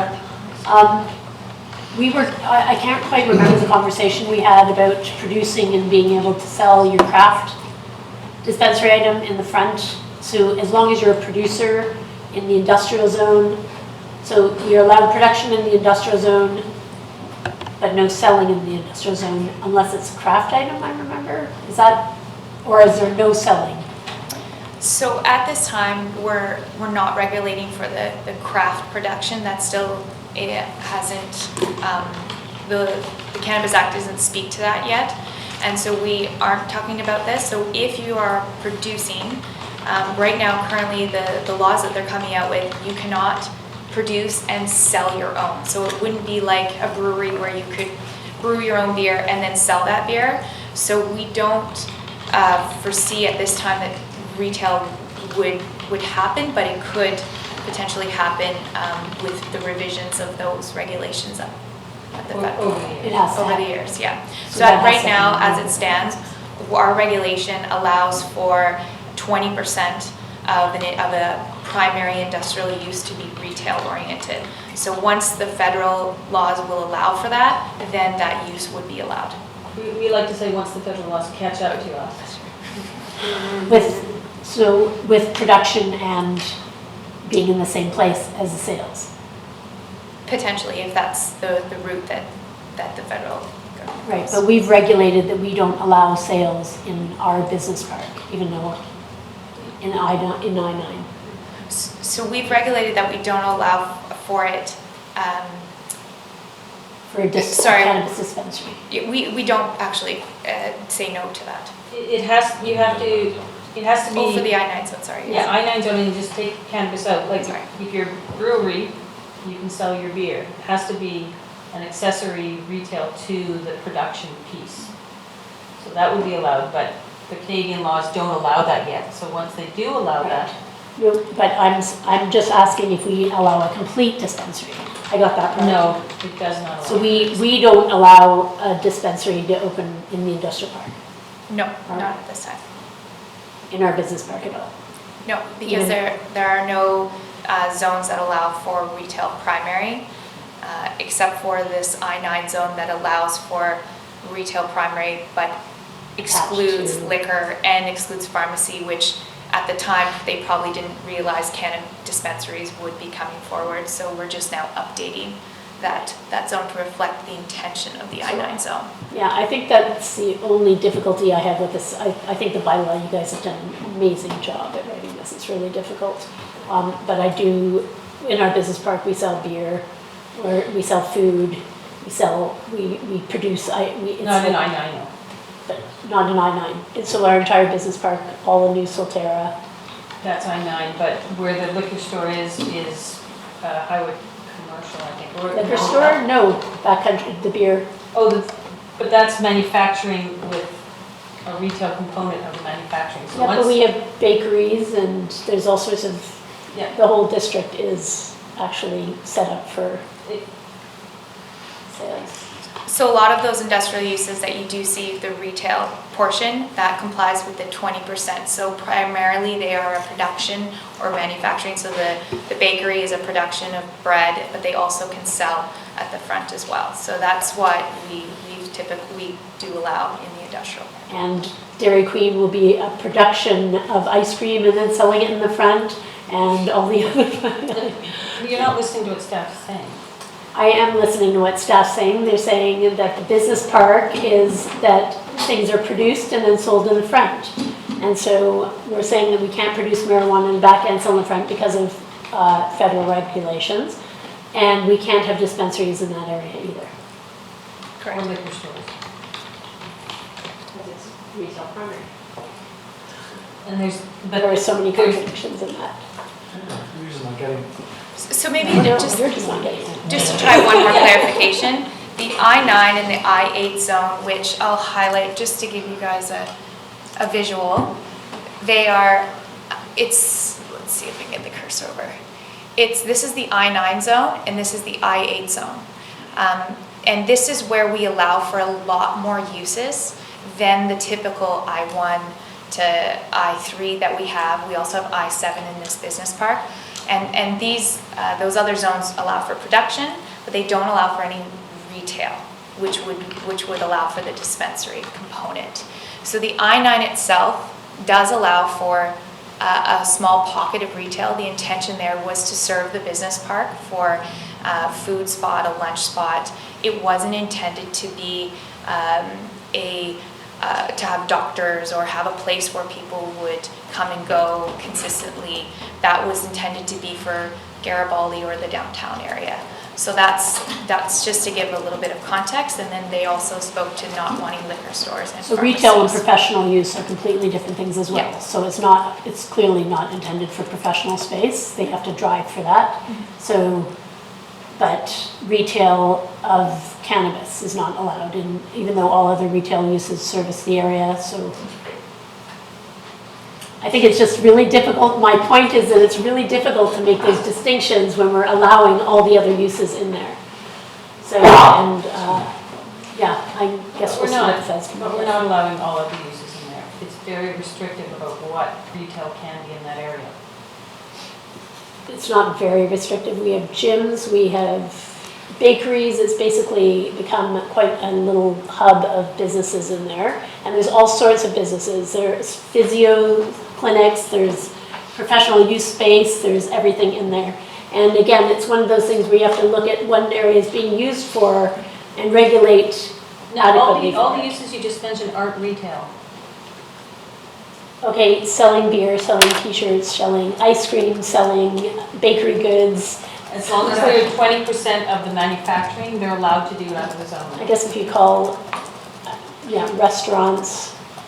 And that's a very specific use that was put in the zoning to meet the needs of people working in the business park. Yep, and I guess all the other retail uses are as well. It's just a different, it's not an industrial zone anymore. It's No, it's a changed. business park. Yes, it's a business park. It should have businesses and cannabis dispensaries or Okay, so business. we're completely off topic. No, that's on topic. That's one of the regulations in here. That's on topic. The cannabis part of it is, yes. Yes. There is no proposal to change the I-9 zone to allow for indiscriminate retail. It's not in the proposal. Not indiscriminate retail, but cannabis dispensaries. It's not currently. No, it's being prevented by the bylaw. If I may, I think we discussed this at the committee meeting before. This is kind of our first step towards that regulation. And I fully suspect that in a year or two, we're going to be back revisiting these provisions and having a bit more experience maybe with these production facilities and what could go, with the craft producers, if the senior levels of government do end up regulating it, I think we will then adjust to meet those regulations. So this is a bit of a precautionary approach, but there's always going to be changes to the zoning bylaw to respond to the growing needs of the community. Thank you.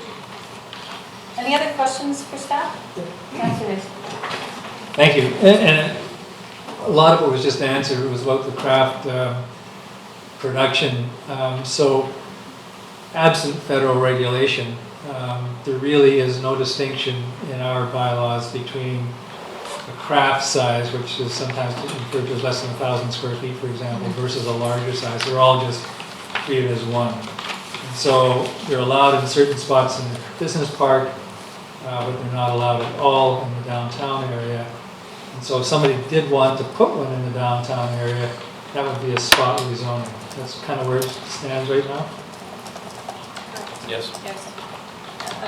Are you talking about craft production? Well, there is no distinction in size, so it would just be evaluated on the business and the location, no matter what the size is. If I understand. I would correctly. just clarify that it would just be a variance. Variance? Yes. That's all? In downtown? Yeah, if we just varied the buffer. Does the zoning bylaw include the map? So then it therefore would have to be a zoning I amendment? think it would be a zoning. Okay. Yeah, Sorry. zoning, yeah. Okay. Because there's no buffer involved, it's just there in this area right now. So I just want to be clear about that. So at the moment, regardless of the size in downtown, it would be a spot zone. Correct. Thank you. I'm fine with that. I just had a couple of inquiries, so I was just. And as Fiona said, there's so many pieces of this that'll come over the next couple of years as the federal government slowly introduces various other aspects to legalization of marijuana that currently are allowed. So this will be constantly updated, I suspect, for the next 2 years at least. Any other questions on any of the bylaws in front of us? I don't see any, so why don't we chew these off one at a time. The first one is consideration of the miscellaneous amendments. Can I just put in the slide up with the miscellaneous amendments? The first one, 2607. Do you have a slide with just those ones, just so council knows exactly what they're contemplating? It doesn't all fit on the one Yeah. slide. Of course not. I can do that.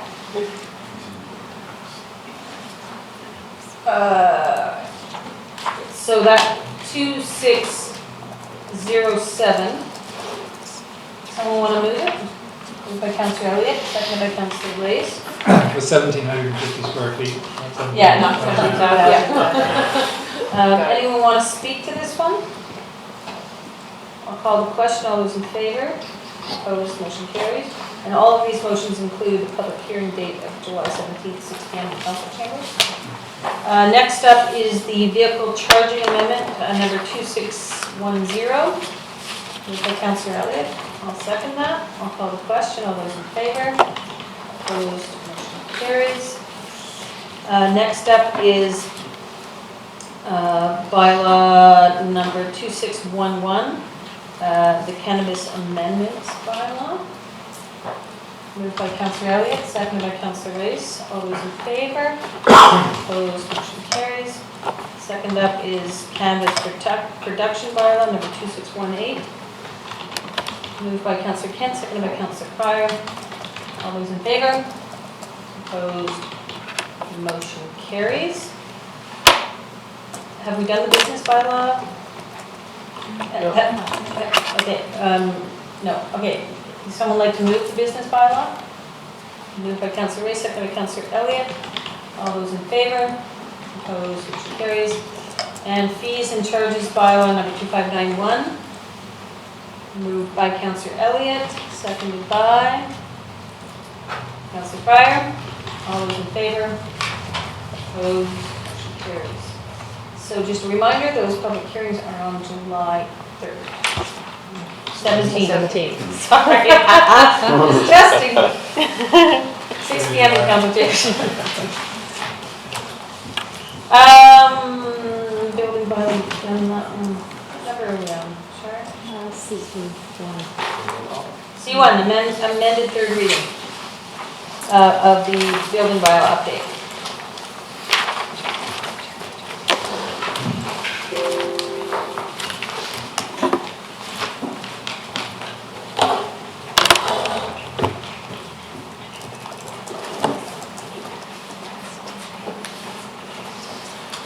I'm just gonna quickly update the presentation.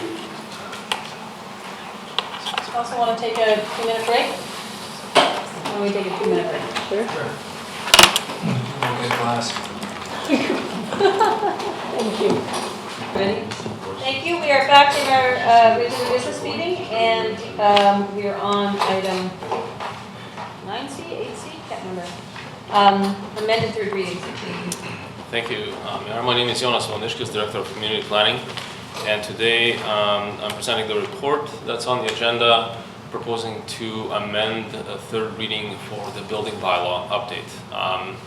So the building bylaw update is sitting at third reading. One of the main pieces of the bylaw update is the implementation of the energy step code in BC. And so the district is proposing an approach for residential and commercial construction to implement the energy step code between July, starting this July, and 2021, going sort of from step 2 or step 1 for carriage houses, step 2 for commercial buildings, and step 3 for part 3, so the more complex buildings. In 2018 and 2019, and then progressing to step 4 for most of that type of construction by 2020. So as we've discussed at committee, I believe, or perhaps it was at council last week, we have heard from the Energy Step Code Council a couple of concerns with our approach. And so we have engaged in discussions with the council and have come up with a proposal that the council is satisfied with, and that I think achieves the district's goals to bring in energy efficiency in maybe a little bit more phased-in approach. So, Energy Step Code Council had 4 concerns. One is the lack of grace period for in-stream applications. 2 was step 3 requirement for part 3 concrete construction buildings, and that is generally more expensive construction. Not really something that we'd see in Squamish these days, or previously, but something that might be a part of the future developments. So step 3 was seen as a little too aggressive given the higher cost of that type of construction. And then the date of step 4 implementation, which was proposed at 2020, the ESCC clarified that the 3-year phase-in period includes 2020, so we should be looking at 2021 for that final phase, the final foreseeable phase. And then finally, ESCC recommended more consultation with industry.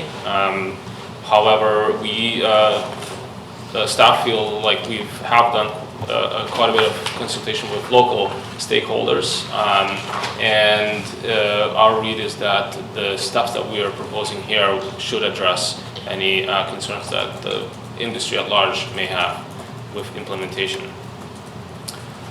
So the proposed amendments would allow a grace period of 6 months for development permit, form and character development permit applications and development variance permit applications. Those types of applications usually have already gone through the design of the building, and so going up to higher steps may affect the design. So that would give basically to the new year for those applications to get to a building permit application. If you were to submit a development permit today, it's quite unlikely that a development, especially a larger development, would be able to get to that point. So it's more going to be applicable to developments that have been in stream months prior to this point. We would recommend starting part 3 concrete construction at step 2 in phases 1 and 2, and then go to step 3 in phase 3. And phase 3 starts in 2021 in this proposed amendment. And then we would also recommend reintroducing the rezoning effect on part 3 concrete construction. So when we started talking about this bylaw, one of the provisions that was included was if a property was being rezoned prior to the July date, that the buildings would go up a step higher. So it was kind of a density incentive.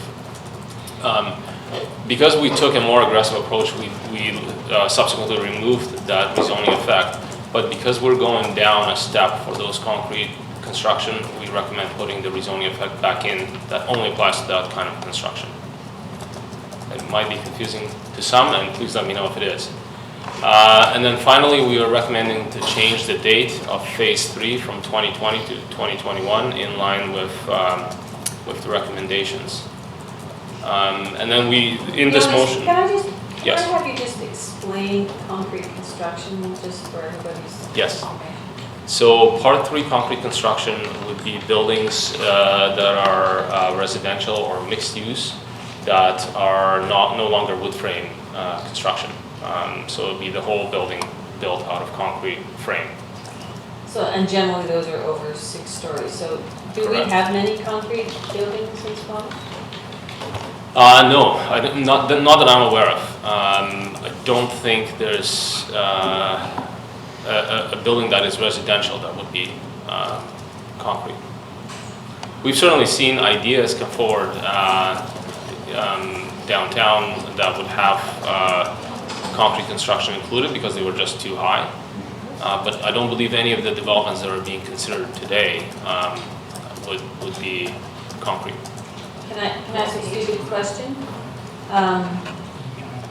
Will this encourage, because of the different, one type has to do step 3, one type step 2, will this encourage people to do concrete construction instead of wood frame construction? I suspect no, because it is excessively more expensive to do concrete construction. So I think it'll still make sense to meet the higher step and construct out of wood. It wasn't that stupid a question. No. Okay. No, I wouldn't say so. Okay. And then finally, in the amendment, there's just an error that I noticed that I'm proposing to fix, which was to include Part 9 commercial construction with the commercial construction requirements. So previously, it was applicable. All of the provisions in the bylaw that related to commercial construction were applicable to Part 3, and we need to treat them the same. So it's more of a housekeeping amendment in the middle of an amendment. And here are the changes highlighted in terms of our approach. Any questions? So, first step is to rescind third reading if council should choose to do that. I always find it a little ironic that the province finally gives us the tools to sort of find our own voice locally, but then basically tells us, no, you can't do that. It's not that they said you can't do that, they advised against it.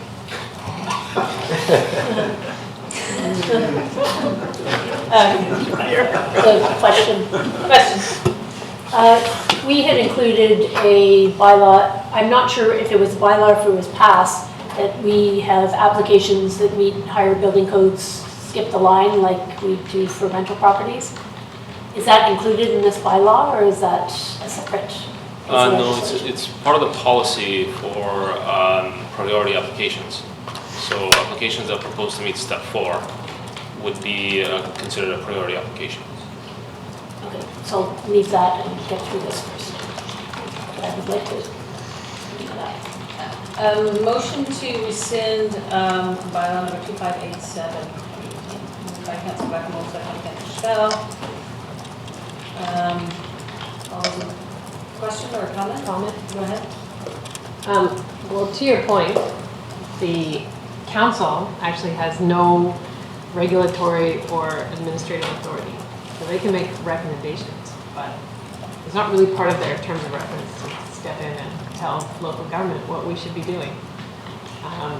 And so really we should be doing what our engagement has told us. So my question is, how high does the building need to be before it goes to concrete construction? It would have to be higher than 6 stories to go to concrete. So the one we're contemplating tonight at 8 stories? I believe it's 2 stories of concrete parking and then wood frame. The 8th story would be steel stud. Steel stud. So it doesn't capture that. So it's a bit different than, it's not concrete, it's not. We can't hear you when you're speaking back there, Mike, so. We can hear you, but the mics won't pick you up. But it's a steel stud, not, it's proposed as steel stud, not concrete building. So I guess my question is, when we went to the community with our original proposal, did we get a lot of pushback from our local builders? No, I wouldn't say that we got a lot of pushback. I think there was, because we were changing direction at the end of this process, so we had the working group that was made up of local stakeholders, and when we were having meetings with that group of stakeholders, we were proposing a lower step approach. And then we kind of wrapped up that work, and we had discussions with council, and that had changed. After those discussions, we went to a higher step. And we've kind of let that group know, but there was no response essentially back. And then we held one public information meeting where we invited all the architects and the local industry, the local builders. And I wouldn't say that there was much pushback from that group. I think it was a recognition that it's time to go here. But I think there's also what we've heard from the advisory council is that there is a lack of knowledge yet of what this is going to cost, and the technologies are not quite as developed in Canada as they are elsewhere like Europe when it comes to this more efficient construction. So the advisory body, they're definitely not a regulatory body. Their role is to help local governments implement the step code, and that's the perspective they're coming from. But to answer your question, we didn't get a lot of pushback. Any other questions on rescinding third reading? I'll call the question. All those in favor? Opposed? Motion carries. Thank you.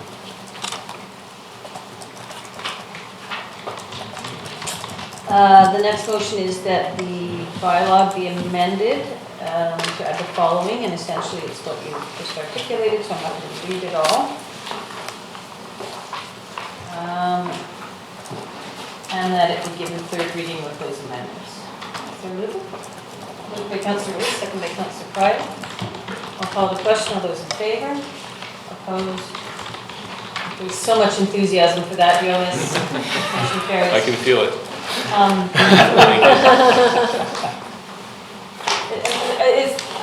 I can't help myself.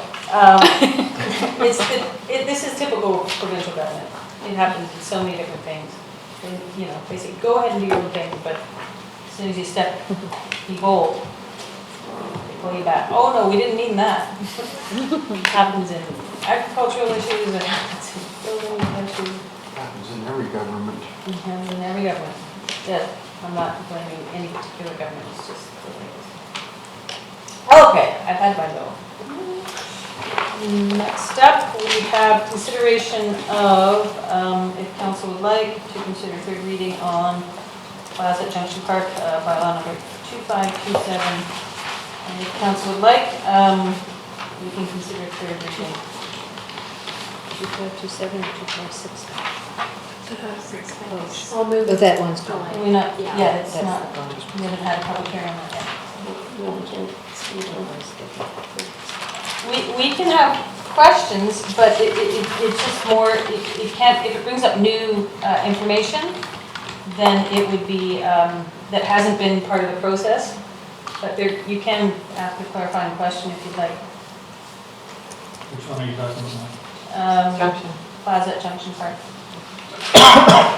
We can put it, we can move, if somebody from would like to move third reading, we can put it on the floor and then questions can be asked. Moved by Councillor Elliott, second by Councillor Kent. Any questions? Councillor Crown? Yeah, thanks. Did we do any research into Main Street? As to closing Main Street? I can speak to that very quickly. So we have been working with the other departments, engineering and fire, to float the idea out to them and see, like, at a high level if they're comfortable with going there, but we won't begin to make any detailed plans whatsoever until we get through the rezoning stage. And this rezoning is not closing the street down? No. No, I realize that, but once it's closed, it's not fair to the developer to open it again and put something there once he's designed a building with a parking permit. I mean, I don't see it ever changing myself. Well, this is a rezoning, this isn't a design of the building. Well, I was just curious as if we did any kind of outreach to any consultant asking about parking. Parking to me is the biggie. I think we didn't do our homework on it, and I'm just trying to make that. We haven't decided to close the road yet or not. Okay. That's a future decision. Well, so no, we didn't, apart from our staff review. Any questions? Okay, so there's a motion on the floor. I'll call the question. All those in favor? Opposed? Motion carries. And there's a whole bunch of stuff, conditions of adoption, so that will come back. And there is a consideration of the District of Squamish Housing Improvement Bylaw plus student residences be adopted. By Councillor Ray, second by Councillor Elliott. All those in favor? Opposed? Motion carries. Under one roof lease agreement. Staff reports 9A1.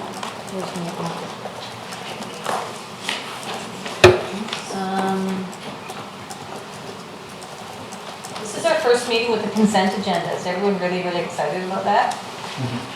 Ooh. I'm excited about it myself. I can't believe we saved it till the end of our term. Well, it took that long. We didn't save it. Elena, are you doing under one roof? I'm introducing it, so hopefully this is the presentation. I think it is.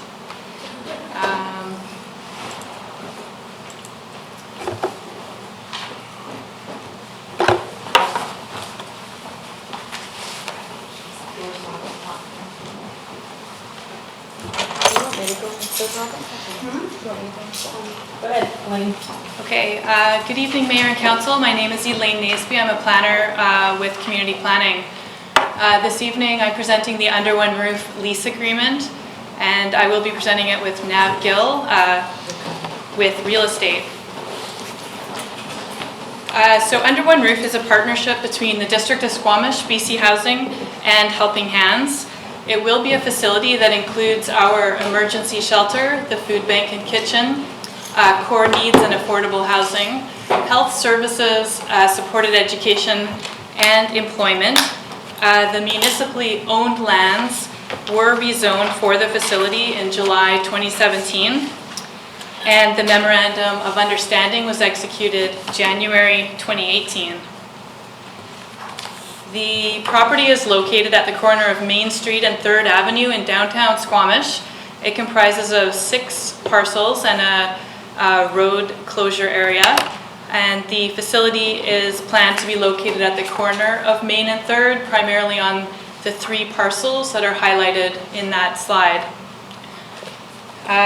So the objective of this agenda item is for the council endorsement to execute the lease agreement. And with that, I'll pass it over to Nav Gill with real estate. Thanks, Lynn. So I'm just going to go through some of the key terms of the lease. The term is for 60 years. It's a nominal lease fee of $10 per year, and the lease area for the land and the road is around 24,000 square feet. The property is restricted to housing eligible applicants, a community drop-in center, a commercial kitchen, and a bakery and cafe. It cannot be used for any non-housing uses without the district's approval. The tenant will be responsible for all maintenance and repairs, utility costs, insurance, any applicable fees, and taxes. The district is responsible for the slough repairs. There are some preconditions before the lease can be executed. That includes statutory notices, completion of the road closure, and then consolidation of the lease area with the closed road. As well, we require evidence that the Provincial Rental Housing Corporation has gotten their building permit, secured the necessary financing, executed a building contract, and completed their operator agreement with Squamish Helping Hand Society. So we're here today to get council approval on the lease agreement subject to those preconditions, as well as landowner consent for any permit applications related to the operations at 37871 3rd Avenue and the adjacent road. And we'll pass it back to council for any questions. Council, any questions on, yep, Council Hare. Yeah, thanks. Any idea, do we have a number on the slough repair yet, or is it still just? Through you, Mayor, I believe that the capital project repair, or the repair budget is 700,000. And then the ongoing repairs, I don't know, that would be. And it's been in our capital plan. So what's the number then? 700,000. The report says I'm talking 600. about just adjacent, the slough right adjacent to this development, right? So it says, in this report, it talks about the building that's being built on our land for $10, and that the district is responsible for the slough repair, meaning I'm more curious about the oil filtration system that's going in on that property. Nothing to do with the lease. It's completely off topic. We can. Okay. Do you want to talk about it now? Can if you like. No. Just in terms of what was budgeted and what was agreed, and that's that. Yeah. Okay. Well, that's fine. I just was looking for a number. It's not relevant to the lease agreement, other than we're responsible for it, and it's an existing deficiency. Part of it's an existing deficiency. It's a separate MOU. Yes. And it is $600,000. The $100,000 for next year is a separate line item to do with upgrading the pond in general. Mostly I was just kind of concerned with the cost to the district, because that's a big ticket item. You don't really see it in the project when it's pushed off to the side. Anyway, that's fine. Thank you. Any other questions about the lease? There is a motion, a recommended motion from the council. Would someone like to move it? Moved by Councilor Ray, seconded by Councilor Elliott. All those in favor? Opposed? Motion carries. More of a general question. They're pretty much ready to break ground on that project pretty soon, are they not? Chris? The teacher caught you talking about this. We were whispering in the back of the classroom. Sorry. When do they anticipate breaking ground on this project? They have a tender in place for the offsite works and for the ground prep. They've tendered it. They have received one tender back. We will be coming to council very shortly, I think next week, July 3rd, to talk about that and talk about the financial implications and have a more fulsome discussion. So we're scrambling right now with BC Housing to put together a fulsome conversation with council at that time. Thank you. Thanks. And I have to say on the point of 600 or 700, in our agenda on page 345, it does say 600, that we've budgeted 600 for capital works. In 2018. In 2018. And then the $100,000 for, is that extra? For There's 100, Yeah. in the financial plan, there's 100. The 100,000, so there were existing issues with the Third Avenue pond, and the local residents aren't very happy with it. And so the $100,000 for next year was to look at what capital works we could do, probably to the outlet, maybe with some aeration, that sort of thing, for the pond. It's not related to this project. The $600,000 that was budgeted for this fiscal year covers the oil grit separator, which is not related to the project, and the movement of the forebay and movement of the inlet, which are directly related to the project. Well, on that, the movement of the forebay is where the oil interceptor should be going in, right? I'm curious about, that's what I'm mostly curious about. And that's coming to us July 3rd. So, but is that part of this, or did I hear you say that's?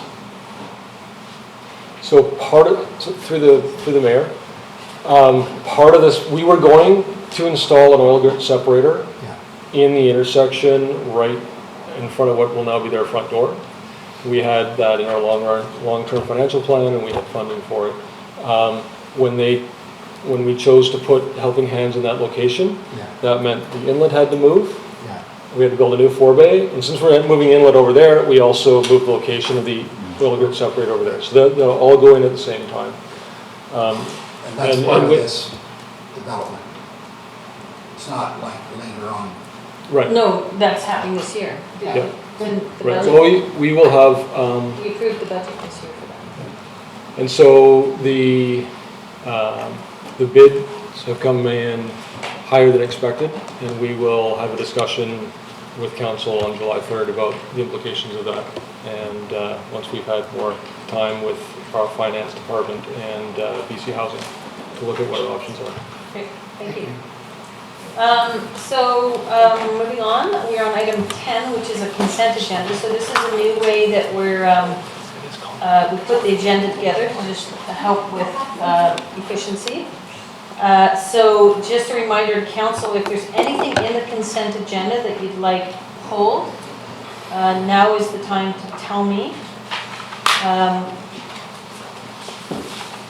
Maybe I'll just read this off just so everyone understands. Items appearing in the consent agenda which present a conflict of interest for council members, or any items to be debated or voted against, must be removed from the consent agenda and considered separately. So with that said, would anyone like to move the consent agenda? I'll move the first consent agenda. So a seconder, Councillor Elliott seconds. Okay. Call the question. All those in favor? Opposed? Motion carries. So all those motions are part of the consent agenda. So if anyone wanted to speak, to vote against any of those, so you happy? Correspondence received for, that's part of the consent agenda? Oh yeah, that's right, because we took the end of the consent agenda. Late agenda items, the only one, well, we'll get down to that. Correspondence action requested. There is a letter that we support the RCL Diamond Head Ranch 277 grant application to New Horizons. This is not asking us for any money, it's just a letter of support for their application. So, by Councillor Race, seconded by, I'll second that. All those in favor? Opposed? Motion carries. We didn't have any minutes that we pulled, so we don't have yet. Is there any business arising from the minutes? Seeing none. Council staff in-camera announcements. We have one announcement. Do you have the names of that? Yeah. That the following members are appointed to the Public Art Select Committee for a one-year term ending June 30th, 2019. First is Jacqueline Menendez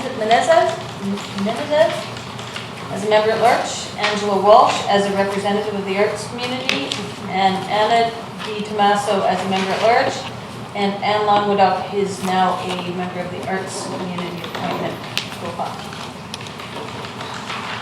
Congratulations. No more camera announcements. Unscheduled public attendance. There wasn't any open question period clarification related to agenda items. We didn't have any reporters from any newspapers today. I think that's the first time in a long time. Council or staff announcements. I have a few. I want to congratulate all those graduates from House Island Secondary and the alternative school for graduating high school. Their commencement ceremony was last Friday, and 204 graduates, 100% of Squamish Nation kids graduated, which is the highest in the province. And 22 kids from the alternative school graduated, so it was a great, great night. Also, maybe Councillor Elliott wants to speak to this. Really good turnout for the Us and Them showing of the film. And panel discussion afterwards, really good conversation. I don't know, Councillor, you want to add anything to that? The panel discussion was really quite moving, actually, and people that spoke from the audience also were very open about their experiences and how the issues of mental health, addictions, and homelessness have impacted them. What's really heartwarming is that the feedback coming back to Maureen has been overwhelmingly positive. People are still talking about the movie, and she was out walking the other day and was actually stopped by a couple who attended the movie. And she's had someone apply for a job because they were there at the movie. Like, I mean, it's got a ripple effect. So I'm really pleased for that organization, and it's a positive launch to their community advisory committee. Mm-hmm. And the filmmaker was there as well, and it's a really phenomenal film. If anyone wants to watch it, I'm sure you can find it online. Yes, you can download it through Vimeo and something. I spoke at the AGM of the Canadian Maritime Law Association. They wanted the token non-lawyer speaker, so spoke on Squamish's experience of the Maritime Land Channel and our input into Bill C-64, the derelict vessels. It was quite an interesting gathering, and that was last Friday. I'm just trying to think if there's anything. Yeah, we participated in a roundtable with Minister of Child Care, drawing a blank on her name. Katrina Chen. And really good turnout. It was almost all people involved in the industry. She was so open and interested and understanding of our challenges here as well as challenges around the province. I just want to commend her on really being excellent in the meeting and very receptive, and tons of members of the community there. It was stuffed into the boardroom or the meeting room at Sea to Sky Community Services, like a standing room only. It was probably about 30, 40 people there. It was really good. She was really open and listening, and that was great. I did have a conversation with the Competition Bureau of Canada about gas prices in Squamish, and they're looking into it. And I would be surprised if other people have started to make submissions to Competition Bureau. One thing they did say is they can investigate collusion and cartelling, but they can't impose prices. They can't say you can't charge this or you can't charge that. I was in Abbotsford last week for Fraser Basin Council board meeting, and it was $1.38 in Abbotsford, and it was $1.49 here. And we should, in theory, have the same gas prices as ours. I'm trying to think if there's anything else. I don't think I have anything else. Is there anyone else? Yeah, that's right. You are. Yes, as acting mayor, myself and Councillor Chappelle and Jordan Sturdy, we cut the ribbon for the Mancom River Campground, which was fabulous. Was it ribbon or toilet paper? Oh, it was ribbon. I told John to get toilet paper. No, he didn't follow through with that, though. I don't think he did. But we used the district's brand new gigantic scissors. Oh, they're not new. No? No. They're certainly Weapon. sharp, I'll tell you. I hadn't seen them before. You see, when we did the opening for the off-yard party, I had to use a set of garden shears that were extremely dull, and I activated it. Very dangerous weapon. Anyway, it was well attended, and a lot of great speeches were made. MRAS and John Harvey's efforts. He is a community asset, as everybody knows. No one concerned. And he has no interest in pulling back. He's just looking for new things to target now. I'm very excited to see the future of that place develop and get lots of use out of it.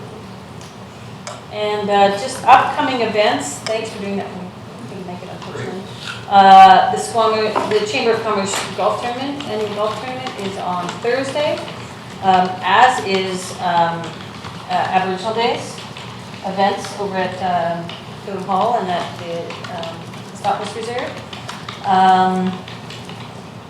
I'm trying to think what else is coming up this weekend. Oh yes, the Sikh Society, Martyrdom of the Fifth Guru is, the parade is, and it's a great, if you haven't been there, it's just like food galore, colors, and it's just a great community celebration, and the Sikh community puts on just a great welcoming show, so hope to see you guys there. What time does that start? That starts at 10-ish.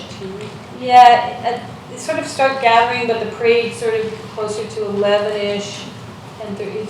It's organic. Sort of starts at 10, goes till 2:30. And besides that, I guess we're not going to be meeting for Canada Day, so that's coming up as well. I think that's about it. Can't think of anything else. One more item. My birthday on Saturday, so all of you present here are welcome to drop gifts off in my box in the office. For some reason, that's not on our calendar. I didn't get that. No, it was an omission. I just Cheap wanted to boy. bring that You get a stink bomb at your house. Thank you. We're meeting next week. We are, but it's not a regular meeting. Oh, Okay. That's it. Motion to terminate this meeting, moved by Councillor Ray, seconded by Councillor Kent. All those in favor? Opposed? Motion carries. Council, do you want to continue our close tonight, or should we do it next week?